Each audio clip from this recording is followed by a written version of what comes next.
how good they'd be as F1 drivers. Let's do it. So Alvin Zverev. I don't even think he'd fit in an F1 car, to be honest. No, I'm just kidding. I feel like he'd be very good. Germans are usually pretty good at F1. I'll put him at 5 set standard. Who got next? Hey, bro, I feel like I put him at the bottom of everything, but I feel like he just wouldn't have control of the car. Runa, I feel like, would be decent. No, you know what, actually, I could see him driving for, like, Monaco or something. I know he's not from Monaco, but something about him makes me feel like, you know what, yeah, we're putting him higher up. Sin is one. I mean, he is a huge fan of F1. I know that him and his brother watch all the time and everything. I feel like just because of how much he controls the racket and basically every aspect of sport, I feel like he would just be good at it. So I'll put him there.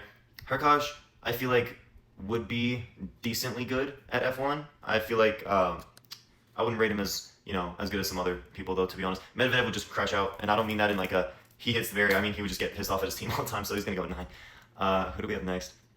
Okay, Demonauer is another one. Australian would be a very interesting F1 driver, to be fair. I'm gonna put him at 6. I feel like that's a good spot for him. I don't want to put him any lower. I mean, one of the goats of tennis. I'm sure that he'd be one of the goats of F1 too. I'm gonna put him at 3 though, because I feel like I should save the second spot for somebody else. I don't see Shelton as an F1 driver, to be honest. I feel like he's super quick on his feet, but I don't think that he'd be the greatest at actually controlling a car. Rublev at 2 is very interesting. You know what? I'm gonna rock with it.